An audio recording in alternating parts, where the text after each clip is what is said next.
मुंबई नाशिक महामार्गावर खड्ड्यांमुळे टीडीआरएफ जवानाचा मृत्यू. ठाणे आपत्ती प्रतिसाद दलातील जवान विकास लहुगोरे यांचा अपघाती मृत्यू. शहापूरमधून ठाण्याकडे दुचाकीने जात असताना हा अपघात घडला. मुंबई नाशिक महामार्गावरती खड्ड्यांमुळे टीडीआरएफ जवानाचा मृत्यू. जवानाच्या नातेवाईकांचा पोलीस ठाण्यामध्ये ठिय्या. कारवाईशिवाय मृतदेह ताब्यात घेणार नाही असा इशारा. ठाणे जिल्ह्यामध्ये गेल्या 24 तासात खड्ड्यांमुळे दोघांचा मृत्यू. भिवंडीच्या राहनाळ परिसरामध्ये खड्ड्यांमुळे महिलेचा मृत्यू तर शहापूरमध्ये खड्ड्यांमुळे टीडीआरएफ जवानाचा मृत्यू. डोंबिवली एमआयडीसी परिसरामध्ये 2 ठिकाणी झाडं कोसळून वाहनांचं नुकसान झालं. एका घटनेमध्ये झाड शाळेच्या संरक्षक भिंतीवर पडलं. विद्यार्थी नाही त्यामुळे मोठी जीवितहानी टळली. वारंवारच्या घटनांमुळे नागरिकांमध्ये मात्र भीती. पुण्यातील राजगड तालुक्याला जोडणाऱ्या नसरापूर वेल्हे मार्गावरील रस्त्याची दुरावस्था. नसरापूर ते माळेगाव दरम्यान ठिकठिकाणी खड्डे पडले त्यामुळे रस्त्याची चाळण. पिंपरी चिंचवडमधील अंतर्गत रस्त्यांसह मुंबई सातारा महामार्गावर मोठ्या प्रमाणात खड्डे तर अवघ्या काही फुटांच्या अंतरामध्ये अनेक खड्डे त्यामुळे वाहन चालक त्रस्त. तातडीने रस्ता दुरुस्त करण्याची केली जाते मागणी. हिंगोलीच्या वाई ते बोल्डा या मार्गाची चाळण झाली आहे. रस्त्यावरील खड्ड्यांमध्ये साचलेल्या पाण्याचा वाहनधारकांना अंदाज येत नाहीये. अपघाताचा धोका वाढला. तात्काळ खड्डे बुजवण्याची नागरिक आणि वाहनधारकांची मागणी. वाशिमच्या अकोला नाका ते सुंदर वाटिका रस्त्याची दुरावस्था. खड्ड्यांमुळे अपघातांचं प्रमाण वाढलं. दुरुस्तीसाठी वारंवार निवेदन दिलं तरी देखील प्रशासनाचं दुर्लक्ष. नाशिक जिल्ह्यातील इगतपुरी त्रिंगलवाडी या रस्त्यावरती खड्ड्यांचं साम्राज्य. विद्यार्थी वाहनचालक आणि पर्यटकांचा खड्डेमय रस्त्यातून प्रवास.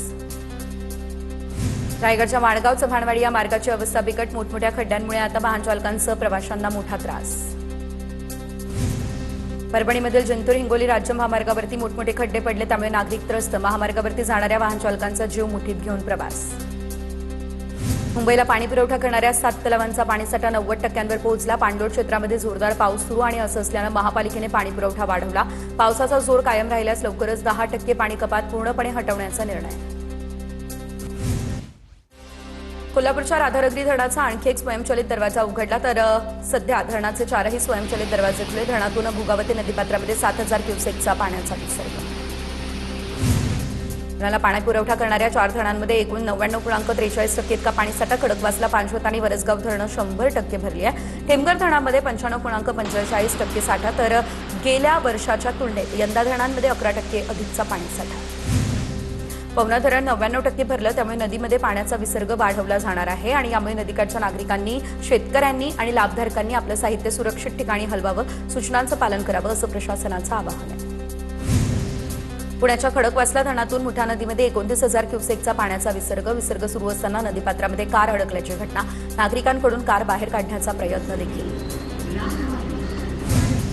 नांदेडच्या किनवटमध्ये सहस्रकुंड धबधबा पूर्ण क्षमतेने प्रवाहित. धबधब्याची विहंगम दृश्य डोळ्यामध्ये साठवण्यासाठी पर्यटकांची गर्दी. प्रशासनाकडून पर्यटकांना खबरदारी घेण्याचं आवाहन. भिवंडी शहरामध्ये रात्री मुसळधार पावसाची हजेरी तर कामवारी नदीपात्र दुथडी भरून वाहू लागलं. शेरार गावच्या हद्दीमध्ये घाटावरती उभी असलेली एक मिनी बस नदीपात्रामध्ये वाहून गेली. गिरणा धरणातून 22,284 क्युसेक इतका पाण्याचा विसर्ग सुरू तर गिरणा धरणाचे 6 दरवाजे प्रत्येकी 90 सेंटीमीटरने उघडले. नदीला पूर आला त्यामुळे गिरणा नदीवरील अनेक छोटे मोठे पूल पाण्याखाली. नदीकाठच्या गावांना सतर्कतेचा इशारा. छत्रपती संभाजीनगरमधील जायकवाडी धरणाचा पाणीसाठा 86.11 टक्क्यांवरती पोहोचला. गेल्या 3 तासांमध्ये 29,481 क्युसेक पाण्याची आवक. पावसाचा जोर कायम राहिला तर धरण लवकरच 100% भरण्याची देखील शक्यता. खानदेशमधील दमदार पावसामुळे नंदुरबार जिल्ह्यामध्ये तापी नदीला रौद्ररूप. सारंगखेडा आणि प्रकाशा बॅरेजचे मिळून 23 दरवाजे उघडले. मोठ्या प्रमाणात पाण्याचा विसर्ग सुरू. नदीकाठच्या गावांना प्रशासनाकडून सतर्कतेचा इशारा. जळगावच्या चाळीसगावमध्ये तालुक्यामध्ये भराडी नदीला 50 वर्षांनंतर रौद्ररूप. पुराचं पाणी भवाडी या गावामध्ये शिरलं. 58 कुटुंबांचं तातडीने स्थलांतर. घरांसह जनावरांच्या चाऱ्याचे मोठे नुकसान. जालना या ठिकाणच्या भोकरदनमध्ये जोरदार पाऊस त्यामुळे पूर्णा नदीची पाणी पातळी वाढली. जोरदार पावसामुळे शेतकऱ्यांमध्ये आनंदाचं वातावरण.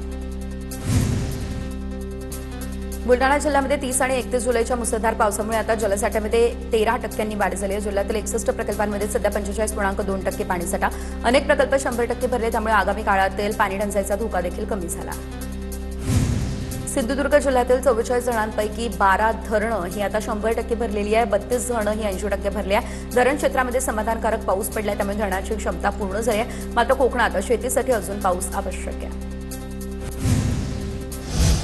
मोठी बातमी ती म्हणजे बिहारच्या बांकीपूरमधून प्रशांत किशोर 19,000 मतांनी विजयी झालेले आहेत। प्रशांत किशोर यांच्याकडून भाजपच्या नीरज सिन्हा यांचा पराभव करण्यात आलेला आहे। नितीन नवीन भाजपचे राष्ट्रीय अध्यक्ष झाले आणि त्यानंतर त्यांनी आमदारकीचा राजीनामा दिला होता आणि त्याच पोटनिवडणुकीमध्ये जनस्वराज्य पक्षाच्या प्रशांत किशोर यांचा विजय झालेला आहे। तर बिहारच्या बांकीपूर या ठिकाणाने प्रशांत किशोर 19,000 मतांनी विजय झाले असल्याचं आपण पाहतोय। नितीन नवीन भाजपचे राष्ट्रीय अध्यक्ष झाले आणि त्यानंतर त्यांनी आपल्या आमदारकीचा राजीनामा दिलेला होता आणि त्याच ठिकाणी आता पोटनिवडणूक होत होती। याच पोटनिवडणुकीमध्ये जनस्वराज्य पक्षाच्या प्रशांत किशोर यांचा हा विजय झालेला आहे। सातारा जिल्ह्यामध्ये सुरू असलेल्या मुसळधार पावसामुळे धोम धरणाच्या पाणी पातळीमध्ये मोठी वाढ, 90% इतका पाणीसाठा झाला। त्यामुळे धरणाच्या 5ही वक्र दरवाजांमधून 9,350 क्युसेकने पाण्याचा विसर्ग। मावळमधील पवना धरण 100% भरलं। पाणलोट क्षेत्रामध्ये दमदार पाऊस। मावळचे खासदार श्रीरंग वाणे यांनी पवना माईचे विधिवत जलपूजन केले आणि जलसंवर्धनाचा संकल्पही केला। अमरावती या ठिकाणच्या चिखलदऱ्यामध्ये रविवारी पर्यटकांची विक्रमी गर्दी। रविवारी चिखलदऱ्यामध्ये 15,000हून अधिक पर्यटकांनी दिली भेट। दाट धुकं हिरवाई यामुळे पर्यटकांची पावलं चिखलदऱ्याकडे वळली। तर यामध्ये स्थानिक बाजारपेठ, हॉटेल आणि पर्यटन व्यवसायाला मोठी चालना मिळाली। भिवंडीमध्ये मुसळधार पाऊस आणि त्यामुळे कांबारी नदीने धोक्याची पातळी ओलांडली। नदीचं पाणी थेट शहरात शिरलं, त्यामुळे भाजी मार्केट, मुख्य बाजारपेठ आणि तीनबत्ती परिसरामध्ये गुडघाभर पाणी साचलं। पावसामुळे कांदा खराब होण्याच्या भीतीने शेतकऱ्यांनी विक्रीला प्राधान्य दिलं। राहता बाजार समितीमध्ये 9,000 गुण्यांची आवक, मात्र चांगल्या प्रतीच्या कांद्याला प्रति क्विंटल 2,400 ते 3,500 रुपये इतका भाव। बुलढाणा जिल्ह्यामध्ये अतिवृष्टीचा 1,34,000 शेतकऱ्यांना फटका। 2 दिवसांमध्ये 1 लाख हेक्टरवरील पिकांचं मोठं नुकसान झालं। जळगावच्या चाळीसगाव तालुक्यामध्ये पुराचा कहर, शेती, घर आणि फळबागांचं नुकसान झालं। पुरामुळे संसार उघड्यावरती 200 कुटुंब बाधित। आमदार मंगेश चव्हाण आणि महसूल अधिकाऱ्यांकडून पाहणी। सातारा जिल्हा बँकेमध्ये मतदार होण्यासाठी पैशांची बोली लागल्याचा आरोप, तर 2 लाख रुपये देऊन मतदानाचा अधिकार मिळवला अशी चर्चा। तर यामध्ये कडोली गावातील ग्रामविकास सेवा सोसायटीच्या ठरावादरम्यान हा प्रकार समोर। चाळीसगाव तालुक्यामध्ये ढगफुटी सदृश्य पावसाचा कहर, तर कळमडू गावासह परिसरातील 200 ते 300 शेतकऱ्यांच्या पिकांसह शेतजमिनी वाहून गेल्या, त्यामुळे मोठं नुकसान। पंचनामे करून तातडीने आर्थिक मदत देण्याची शेतकऱ्यांची मागणी। बुलढाणा शहरामध्ये अतिवृष्टीमुळे घरातील नळांना आता गढूळ पाणी येत असल्याचं समोर। खामगाव नगर परिषदेकडून पाणी उकळून पिण्याचं आवाहन। खामगाव तालुक्यामध्ये जलशुद्धीकरण प्रक्रियाही सुरू। फार्मर आयडीच्या गोंधळामुळे नंदुरबारमधील 10,000 शेतकरी संकटात। 45 गावांचे नाव ऑनलाईन प्रणालीमध्ये नाही, त्यामुळे शेतकरी योजनांपासून वंचित राहण्याची भीती। रक्षापूजेनिमित्त श्री विठ्ठल रुक्मिणी मंदिराला फुलांची आकर्षक सजावट। पुण्यातील विठ्ठल भक्त अमोल शेरे यांच्याकडून सजावट। यामध्ये सुमारे 2 टन फुलांचा करण्यात आला वापर। सोलापूरच्या करमाळ्यातील पाथोडीमध्ये बाळूमामा पालखी सोहळा उत्साहात संपन्न। सोहळ्यामध्ये 100 किलो भंडाऱ्याची देखील उधळण। नागपूरमध्ये गडकरींच्या निवासस्थानावरती युवक काँग्रेसचं आंदोलन। E20 पेट्रोल विरोधात गडकरींच्या निवासस्थानावरती आंदोलन। जनतेच्या ज्वलंत प्रश्नांवरती मौन सोडण्याची केली मागणी। पुण्यात सीओईपीच्या बाहेर अभाविपनं आंदोलन केलं। मनमानी शुल्कवाढीच्या विरोधामध्ये अभाविपचं आंदोलन। सीओईपीच्या प्रवेशद्वारावरती जोरदार आंदोलन करण्यात आलं। पुण्याच्या इंदापूरमधील नेमगाव केतकीमध्ये संजय राऊतांचा माळी समाजाकडून निषेध, तर संजय राऊतांच्या पोस्टरला कार्यकर्त्यांनी जोडे मारले। धाराशिव जिल्हाधिकारी कार्यालयासमोर आता महाविकास आघाडीचं आसूड आंदोलन। पीक विमा योजनेतल्या तफावत दूर करावी आणि पात्र शेतकऱ्यांना नुकसान भरपाई द्यावी अशी देखील मागणी।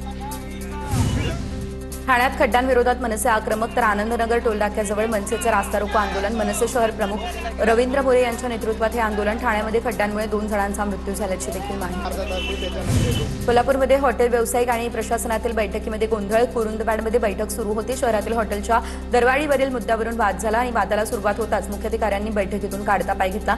हॉटेलमधील स्वच्छता दरवाढीच्या मुद्द्याला सुरुवात होताच गोंधळ झाला। कोल्हापूरच्या शिरोलीमधील लवजहाद प्रकरणामध्ये पोलिसांच्या तपासावरती सकल मराठा समाजाचा आक्षेप। तपास अधिकाऱ्यांवरती कारवाईच्या मागणीसाठी मुख्यमंत्र्यांची भेट घेणार। सकल मराठा समाजाची पत्रकार परिषदेमध्ये ही माहिती। छत्रपती संभाजीनगरमध्ये आदर्श नागरी पतसंस्थेच्या ठेवीदारांकडून जिल्हाधिकारी कार्यालयासमोर आमरण उपोषण सुरू। 202 कोटी रुपयांच्या घोटाळ्यातील ठेवी परत मिळाव्यात आणि दोषींवरती कठोरात कठोर कारवाई करावी, ठेवीदारांची ही मागणी। शक्तीपीठ महामार्ग विरोधी संघर्ष समितीची वसमतमधील पिंपळगाव कुटेमध्ये बैठकीमध्ये शेतकऱ्यांकडून महामार्गासाठी जमीन न देण्याची शपथ। सिंधुदुर्गमधल्या बाजारपेठांमध्ये आकर्षक गणेश मूर्ती दाखल। पीओपी, शाडू माती, कागदी लगदा मूर्तींचा समावेश। महागाईमुळे गणेश मूर्तींच्या किमती 30% वाढल्या। 2,000 ते 25,000 पर्यंत या मूर्ती मार्केटमध्ये उपलब्ध आहेत। मुंबईमधील दादर भाजी मंडई बाहेर कचऱ्याचा ढीग, दररोज हीच परिस्थिती अशी स्थानिकांची माहिती. दुर्गंधीमुळे नागरिकांना नाहक त्रास. अहिल्यानगरच्या संगमनेरमध्ये परवानगी नसलेल्या पाकिस्तानी सौंदर्य प्रसाधनांच्या विक्रीवरती एफडी आणि पोलिसांनी कारवाई केली. दुकानातून गोरी ब्युटी क्रीमसह सुमारे 13,000 रुपयांचा साठा जप्त. प्रकरणाचा तपास या संदर्भात सुरू. सिंधुदुर्ग या ठिकाणच्या कणकवलीमध्ये अन्न आणि औषध प्रशासनाचा हॉटेल्स तपासणी करण्यात आली. हॉटेल्स आणि चायनीज स्टॉल धारकांना सूचना करण्यात आल्या. ज्येष्ठ नागरिक आणि महिला प्रवाशांना एनसीएमसी कार्डवरती एसटी प्रवासातील सवलत देणं बंधनकारक. एसटी महामंडळाकडून हे स्पष्ट, तर कार्ड स्वीकारण्यास किंवा टॉपअप करण्यास नकार देणाऱ्यांवरती कारवाई केली जाईल. कुंभमेळा समिती बरखास्त करण्याची माकपकडून मागणी. कुंभमेळ्याची सर्व जबाबदारी महानगरपालिकेकडेच देण्याची उपजिल्हाधिकाऱ्यांकडे मागणी. मुख्यमंत्र्यांना निवेदनही देणार. जालन्याच्या भोकरदन नगर परिषद प्रशासनाची पाणीपट्टी आणि मालमत्ता कराचे 76 लाख रुपयांचे थकबाकी. कर भरण्याकडे शहरातील नागरिकांचा कानाडोळा. थकबाकी भरण्याचं नगर परिषद प्रशासनाचं आवाहन. अकोला महानगरपालिकेसमोर मालमत्ता कर वसुलीचं मोठं आव्हान. शहरातील मालमत्ताधारकांकडे तब्बल 197 कोटी रुपये थकीत. चालू आर्थिक वर्षामध्ये 4 महिन्यांमध्ये केवळ 12,50,00,000 रुपयांची वसुली. गोवा मुंबई खासगी बसमध्ये महिला प्रवाशासोबत गैरवर्तन करणारा आरोपी पोलिसांच्या ताब्यात. कोलाडमध्ये 0 FIR दाखल झाली आणि घटनेचा तपास संगमेश्वर पोलिसांकडे वर्ग. छत्रपती संभाजीनगरच्या गंगापूरमध्ये वाळू माफियांचे मोठे रॅकेट उद्ध्वस्त. आमदार प्रशांत बंबा आणि प्रशासनाची पुन्हा मोठी कारवाई. जवळपास 7,000 ब्रास वाळू जप्त. 5 कोटींचा अवैध वाळूसाठा जप्त. घरकुल लाभार्थ्यांना मोफत वाळूचं वाटप होणार. नाशिकच्या येवला शहरामध्ये पिसाळलेल्या कुत्र्याकडून 5 लहान मुलांवरती हल्ला करण्यात आला. यामध्ये 5 मुलं जखमी झालेली आहेत. दोघांची प्रकृती गंभीर आहे. नाशिक जिल्हा रुग्णालयामध्ये त्यांच्यावरती उपचार सुरू आहे. भटक्या कुत्र्यांचा तातडीने बंदोबस्त करावा अशी देखील मागणी केली जाते. अमरावतीच्या मोर्शी तालुक्यातील विष्णुरा गावामध्ये पाण्याच्या टाकीमधून नाग निघाला, त्यामुळे खळबळ उडाली. नाग पकडण्यासाठी बोलवलेला सर्पमित्र बोगस निघाला. बनावट सर्पमित्राचा खेळ पाहून नागरिक हादरले. अकोला जिल्ह्यामध्ये हेल्मेट सक्तीची अंमलबजावणी सुरू होताच शहरातील प्रमुख रस्त्यांवरती हेल्मेट विक्रीचे स्टॉल वाढले आणि त्यामुळे वाहतूक पोलिसांच्या कारवाईमुळे दंड टाळण्यासाठी वाहन चालकांकडून हेल्मेट खरेदीसाठी मोठी गर्दी दिसली.